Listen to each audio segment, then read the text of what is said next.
Selamat pagi kain ihram kesayangan aku punya kain ihram sepulang umroh 2018.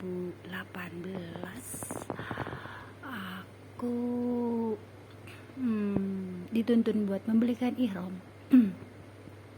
Mungkin begini kali ya, ada historinya. Jadi aku waktu tahun 2018 itu berkeinginan berangkat umroh sama suami ya, gitu intinya. Di situ tidak ada seorang istri yang mau berangkat sendiri ya, kecuali orang yang wanita, maksudnya muslimah yang ditinggal suaminya, janda lah. Kalau aku kan dalam posisi sudah menikah, tetapi qadarullah, Allah itu memanggil aku sendiri. Dan di sana aku melihat betapa indahnya satu apa ya namanya, kalau dibilang kain ihram. Aku melihat keindahan kain ihram di depan Ka'bah itu. Aku melihat kain ihram yang bercahaya. Ini sebenarnya pengalaman aku, pengalaman yang di luar nalar manusia. Ini aku berbagi pengalaman umroh aku sewaktu 2018. Biasanya orang-orang yang pulang dari sana, baik itu pulang umroh atau berhaji, pasti berbagi pengalaman. Dan aku melihat cahaya jatuh tepat pada sosoknya itu masih berupa bayangan yang ada di kerumunan orang-orang banyak. Orang-orang banyak tentunya laki-laki yang memakai kain ihram. Jadi Allah menurunkan sinar cahaya dari Ka'bah ke salah satu jemaah laki-laki, entah dari mana, yang jelas dari Ka'bah itu ada sinar tepat pada kain ihram. Nah, dan akhir zaman ini kita menantikan jawaban dari apa yang aku lihat gitu. Jadi aku punya history dari umroh aku 2018 gitu. Ternyata sepulang umroh 2018 ini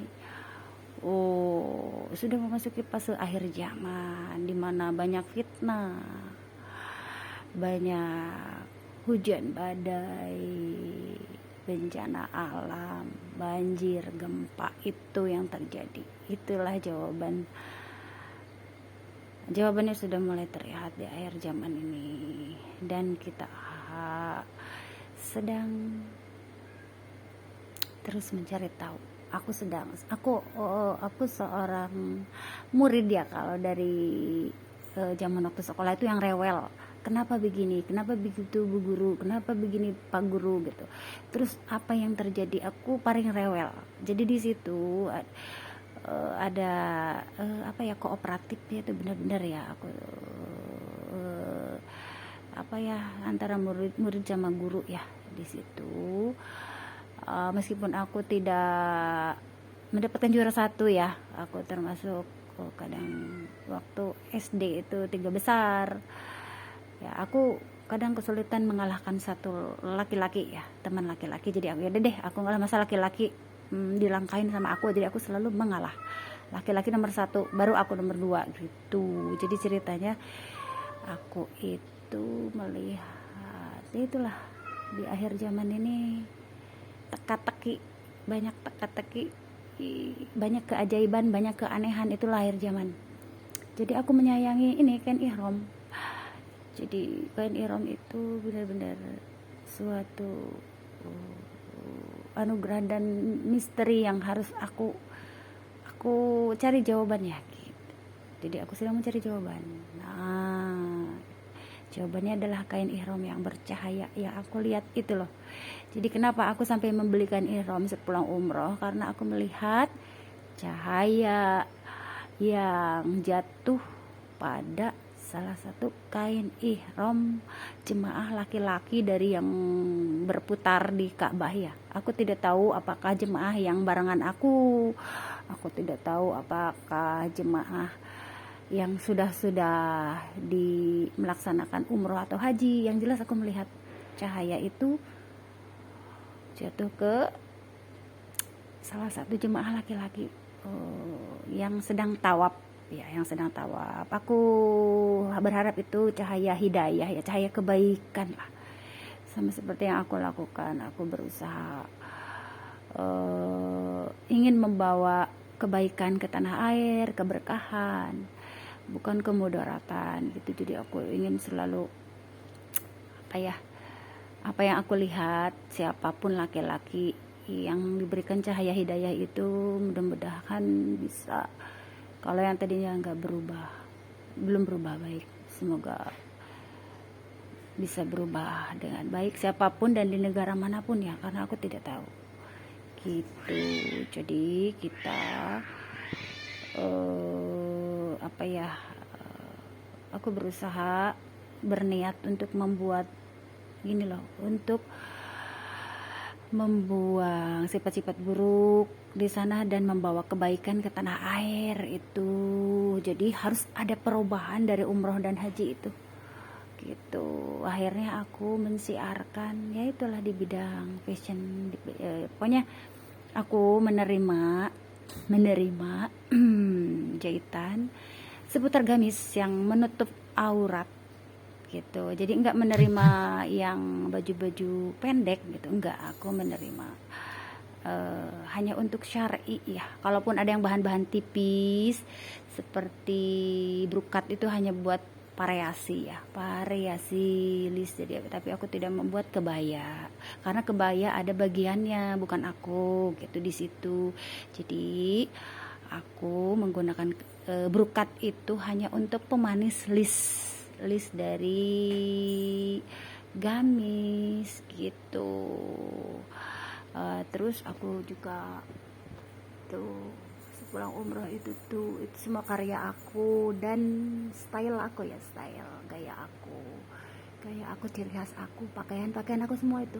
Nah, pakaian aku dengan ya sudah ciri khas, nggak ada yang memakai karena ini sebagai ciri khas, terus memaknakan sesuatu, menandakan sesuatu, itulah ya.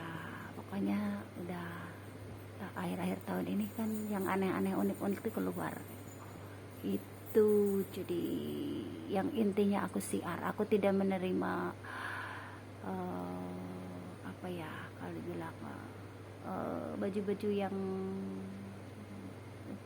tunik ya, karena jahitan aku hanya yang panjang-panjang.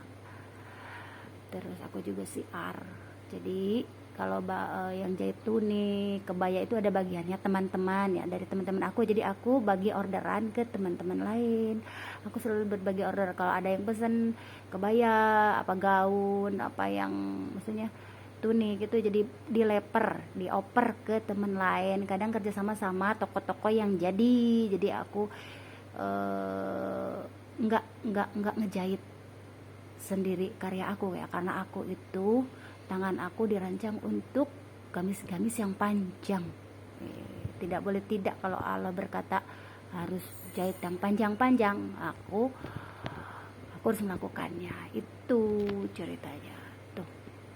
Pagi ini aku bercerita pengalaman umroh aku. Jadi umroh 2018 itu harus membawa perubahan bagi kita, baik dari segi fisik, mental, terus perilaku kita kepada alam, perilaku kita pada sesama itu luas ya. Ada yang satu agama, ada yang berbeda agama.